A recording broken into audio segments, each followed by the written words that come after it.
tune in for Patrick Ching's Painting in Paradise.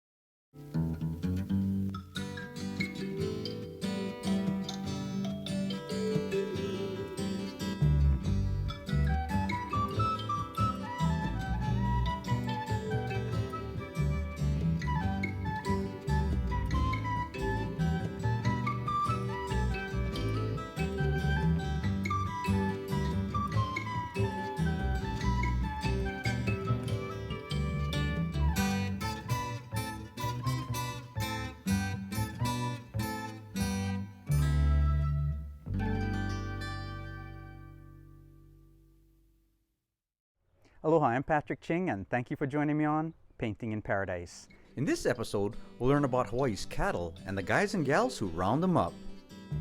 I'll show you how to draw the great bull from Hawaii named Rocky. Then come along as I repaint the Waiomina Boot mural in the cowboy town of Waimea on the island of Hawaii, with the help of some friends, of course. We also painted a Pa'u pony for the Paniolo Preservation Society's Pa'u Museum. Finally, you'll see some stick pony art and action from Dita Holifield's All-American Rodeo in Waimānalo. Enjoy all this and more on a rough riding episode of Painting in Paradise!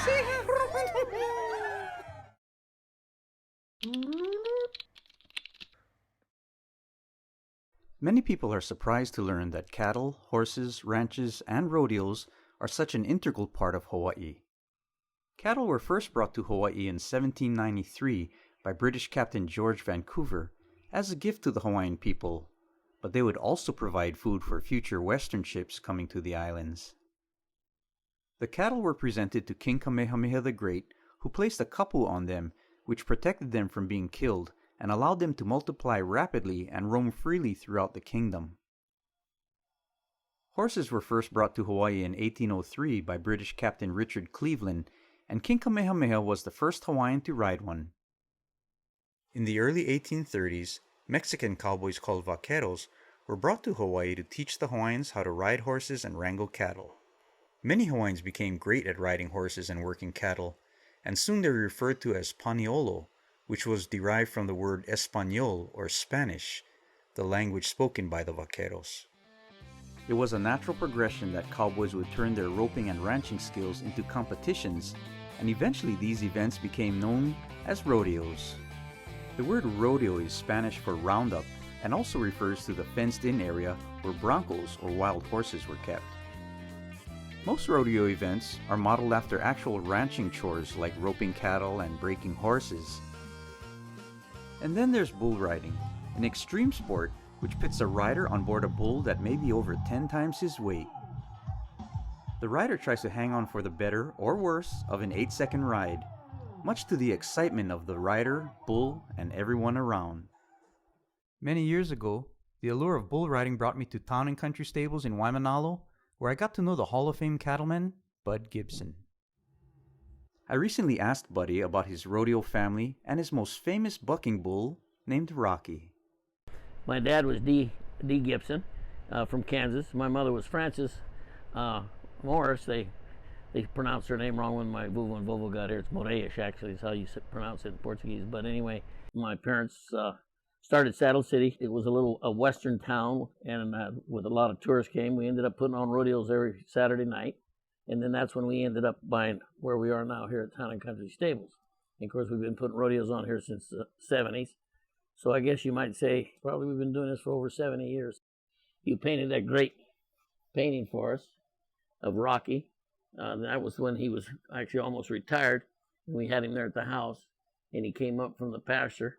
And he had all those vines on his horns. And he was down there rutting around in the vines. And Katie took a picture of that. And, of course, you made a beautiful painting of it. It's interesting when you walk in this office. If you walk through that door and you walk across to the glass door, and you look at Rocky in his eyes will follow you across this office. And if you turn around and go back, those eyes are still following you. Now, how in the world you ever did that, brother, I got no idea. Then I asked Bud about the first time he ever saw Rocky. And so they were getting ready to calf, and I was going down every couple times a week checking on them. And I looked way out across the pasture, and I see this cow out there by herself, one of these nice heifers from Morgan. And Uncle Morgan. So I rode right around her. Well, then I'm running up to her. I can tell she's got a calf someplace in the grass about 2.5 foot tall. And all of a sudden, this little brindle calf just stands up, and bull puffs up like he's lifting weights and looked at me. And he had the prettiest sky blue eyes you've ever seen in your life. He was just maybe 3 or 4 days old, but he looked like he'd been lifting weights all his life. He was just a muscle. And I looked at him and I said, man, that bull ought to buck. And buck he did, as Rocky went unridden for a record of 203 outs. Then Rocky and retired champion bull rider Donnie Gay both came out of retirement to a highly touted match where Donnie Gay finally rode Rocky for 8 seconds. Now get your paper, pencils, or whatever you want to draw with ready, because when we return, I'll show you how to draw Rocky the Bull.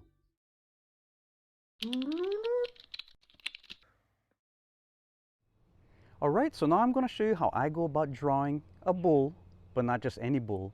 I'm going to draw the great bull Rocky. And I'll use the same kind of shapes I use to form up most animals and people, which are like ovals and circles. And remember, when we were beginning, we're going to be pressing softly. How we're going to press? Softly, that's right. We press softly at first so we don't dig into the paper. I'll be using a thin pen so you can see it. And then I'll come back with a thicker pen and really show the details and outlines. Now I'm going to start with the parts of Rocky that are going to be right up front, and that's his head and the muzzle, the mouth and the nose area. I'm also going to go put his ears in there and his horns, which in Rocky's case come down. Not all bull horns come down like that. They all got different shapes. Some go up and all over the place. Yeah, but Rocky's go about like that and about like that. The older the bull gets, the longer the horns get. Now I'm going to start with the shape of the body, and I'll use a big oval for the main part of the body and a big circle for the chest area. Now a lot of bulls also have a hump on their back, and Rocky does too. So I'll go about putting a big circle up there for his hump, and then circle for the back or the hind quarters. Now you're starting to see his body show up. I'll connect the head to the body right there and start on the legs, which are just a series of ovals and circles again. Okay, kind of an oval, then a circle for the knee area, another oval. Now I put 2 circles down there by the hoof. Okay, there's going to be another one back there, and I'm just going to kind of repeat that whole process, make it go a little higher than the one in front. For the back leg, I'll put at least 1 back leg in right now, and I'm going to give it a little bit of a point of a hawk right there. Hawk, H-O-C-K. And a little oval, and then our double circles again for the bottom. Finishing it off with a tail, and the tail can be kind of bushy at the end. Next I'll put in his maka, or the eyeballs, right around there, and a couple little curves showing the nostrils. Okay, connect those lines together. Now I'm going to take a bigger pen, and I'm going to use this as a guide, and I'm going to start to go around the shapes and define them a little bit. Again, starting with his head, because his head and horns are the things that are closest to you.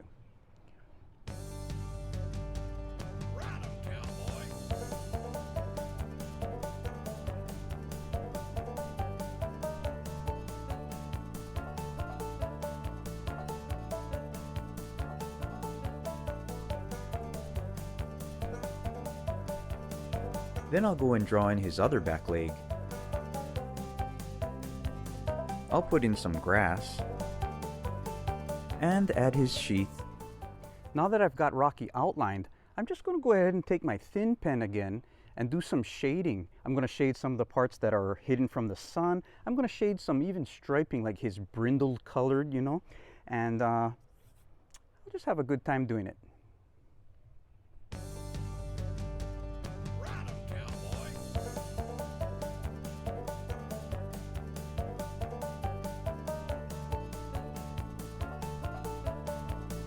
If you shade the far side legs, they instantly look farther away. I like to make the darkest part of the belly not the very bottom, but almost to the bottom.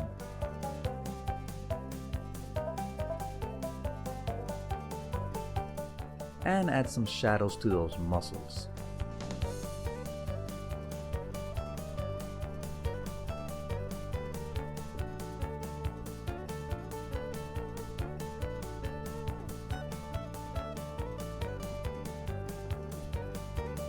I'll even try to get some of those brindled colored stripes in there. And put some shadows under the bull on the grass.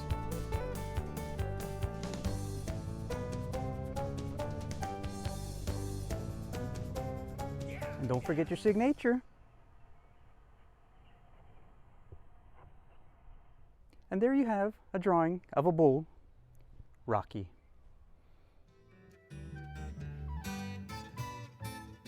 When we return, you'll see the repainting of the Waiomina Boot in the cowboy town of Waimea.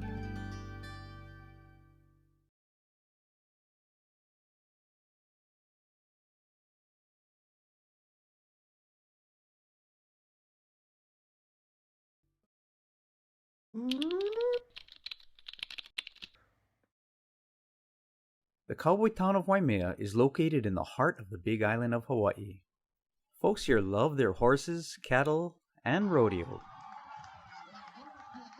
Years ago, I used to rodeo here at Parker Ranch Arena, and I was happy to be back with old friends, one of whom I'd be painting on an 8-foot-tall fiberglass cowboy boot. The sprawling Parker Ranch is by far Hawaii's largest cattle ranch. The Hawaiian paniolo of old had lots of experience wrangling wild cattle in the rugged volcanic forest terrain. In 1808, 3 Hawaiian cowboys from Waimea stunned the rodeo world as Ikua Purdy won first, Archie Ka'awa took third, and Jack Lowe took 6th place in their events at the Cheyenne Frontier Days Rodeo in Wyoming. The Hawaiian paniolo called Wyoming, Waiomina. In 2008, the Paniolo Preservation Society commissioned the commemorative boot painted by artist Ross Lampshire. It became known as the Waiomina Centennial Boot. Over the years, the original paint and clear coat deteriorated, and I was commissioned to create new art for it that would celebrate Hawaii's paniolo. Pat Bergen and Dr. Billy Bergen, founding members of PPS, arranged for a barn stall to house the boot as David Benavides stripped the boot of the old paint and prepared it for repainting. I learned a lot as Dr. Bergen helped me with the brands of the local ranches. Several members of the Waimea Paniolo community helped me to paint the boot, with the most help coming from artist Tom Mehau, who worked tirelessly on the graphic art and palaka design.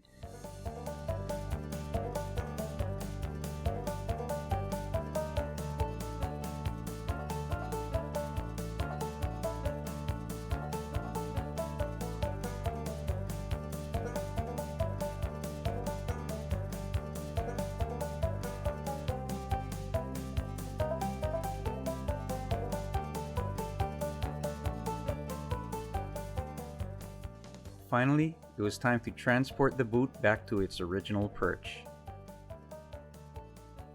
On the highway side of the boot is champion bull rider Dusty Miranda on a bull named Arthur. This painting was inspired by a photograph by Chuck McKean.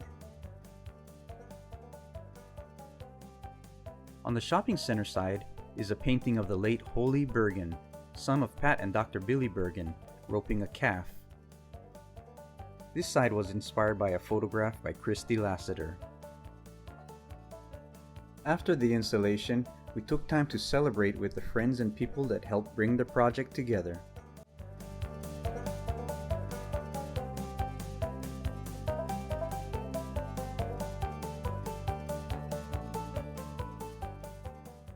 The mission of the Paniolo Preservation Society is to perpetuate the cultural practices and lifestyle of the Hawaiian cowboy. Patrick Ching was commissioned to refurbish the existing boot that we brought from Wyoming in 2008. It was important for us to use somebody like Patrick because he is a horseman himself, he's a rodeo competitor, so he really knows the industry well, and of course his artistic skills are just superb. In addition to the Cowboy Museum, Paniolo Preservation Society also established Na Wahine Hololeo Museum to honor the horsewomen of Hawaii. Patrick Ching was instrumental in getting us to have a life-size horse, and he involved children from the community to go ahead and paint the horse.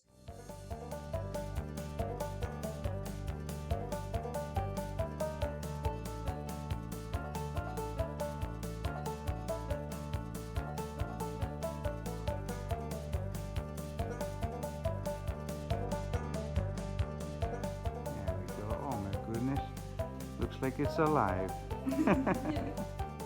Bing!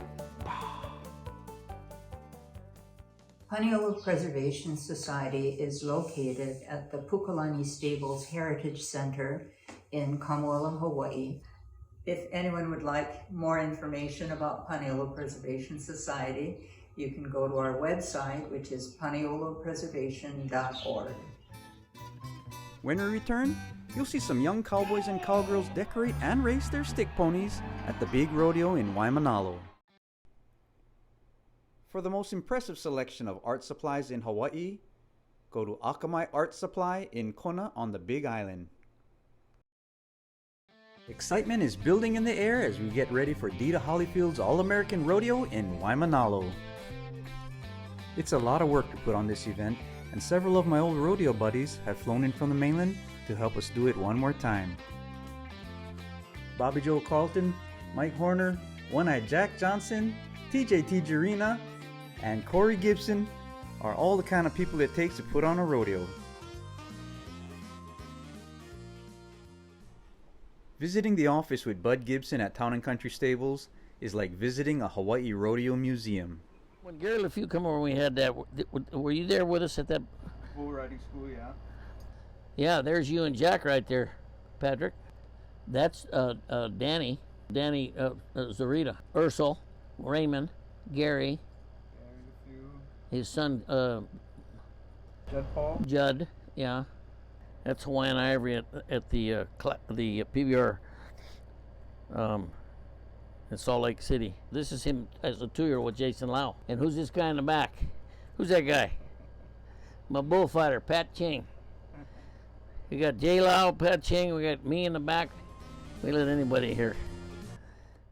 All those years of riding and clowning have not quite prepared me for the biggest challenge of them all, stick pony racing. Alright, we got Danny Zarita, your bull rider extraordinaire. Now he's a bronc riding horse painter. As showtime approaches, we all head to our assigned tasks. I end up in the stick pony booth.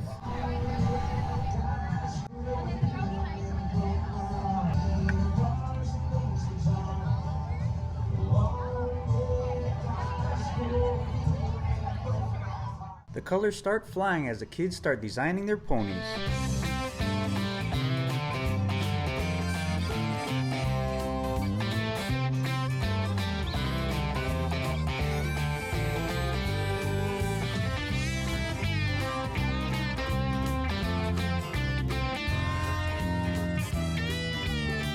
The kids start painting their ponies faster than I can draw them, so I get a couple friends from the audience to help.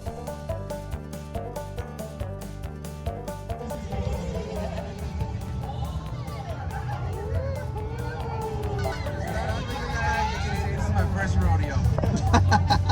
The kids came up with some great names for their ponies. Now, hold on. That's a nice name for the horse. We've been holding these stick pony races for over 20 years, and some of the kids in these pictures are now the parents of this year's pony racers.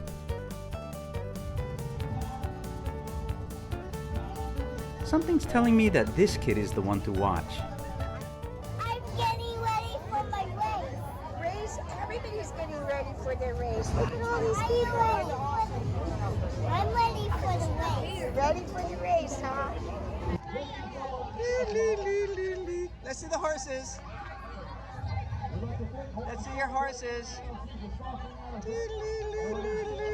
Let's see yours. Let's see that beauty. Ah, and yours. And finally, the horses and riders enter the arena. Little did they know they'd be entering the rodeo. The first race began with a false start.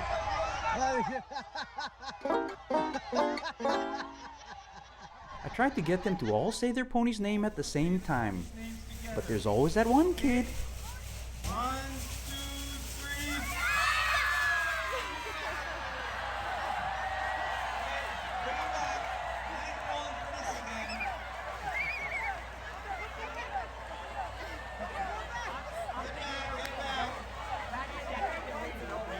But look at this moment. You guys are part of the biggest stick pony race in common country history.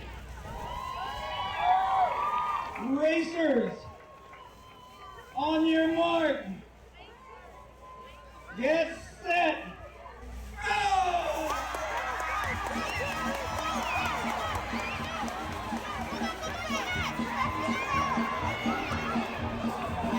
And this time, the same kid got trampled, so I gave him a leg up.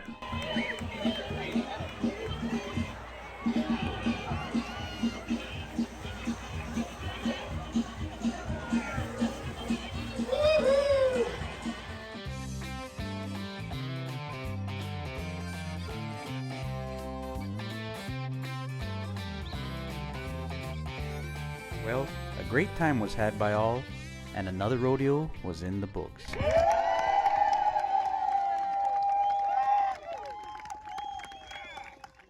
Thank you for joining me on Painting in Paradise. I hope you enjoyed learning about Hawaii's cowboys and cowgirls, stick ponies, and bulls. I'd love to see what you did, so why don't you send pictures of you and your art to aloha@patrickching.com. Bye-bye!